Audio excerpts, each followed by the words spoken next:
It had been some time since Jack had seen the old man. College, girls, career, and life itself got in the way. In fact, Jack moved clear across the country in pursuit of his dreams. There, in the rush of his busy life, Jack had little time to think about the past, and often no time to spend with his wife and son. He was working on his future, and nothing could stop him.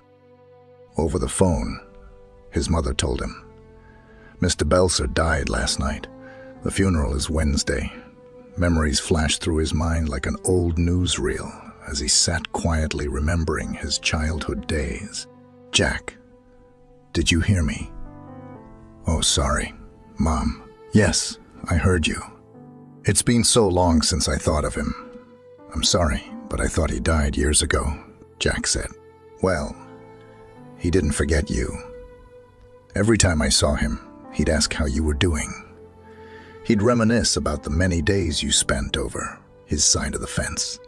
As he put it, Mom told him. "I loved that old house he lived in," Jack said.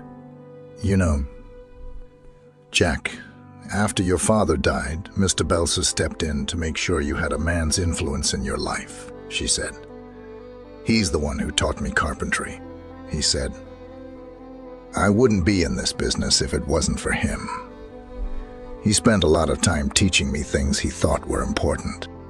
"Mom, I'll be there for the funeral," Jack said. As busy as he was, he kept his word. Jack caught the next flight to his hometown. Mr. Belser's funeral was small and uneventful. He had no children, and most of his relatives had passed away. The night before, he had to return home. Jack and his mom stopped by to see the old house next door again. Standing in the doorway, Jack paused for a moment. It was like crossing over into another dimension, a leap through space and time. The house was exactly as he remembered. Every step held memories. Every picture, every piece of furniture. Jack stopped suddenly. "What's wrong, Jack?" his mom asked. "The box is gone," he said. "What box?" Mom asked. There was a small gold box that he kept locked on top of his desk. I must have asked him 1,000 times what was inside. All he'd ever tell me was, "The thing I value most," Jack said. It was gone. Everything about the house was exactly how Jack remembered it, except for the box. He figured someone from the Belser family had taken it. "Now, I'll never know what was so valuable to him," Jack said. "I better get some sleep. I have an early flight home, Mom." It had been about 2 weeks since Mr. Belser died. Returning home from work one day, Jack discovered a note in his mailbox. Signature required on a package. "No one at home. Please stop by the main post office within the next 3 days." The note read. Early the next day, Jack retrieved the package. The package was old and looked like it had been mailed 100 years ago. The handwriting was difficult to read, but the return address caught his attention.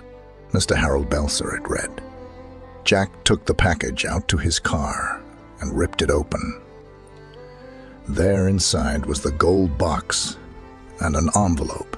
Jack's hands shook as he read the note inside. "Upon my death, please, forward this box and its contents to Jack Bennett. It's the thing I value most in my life." A small key was taped to the letter.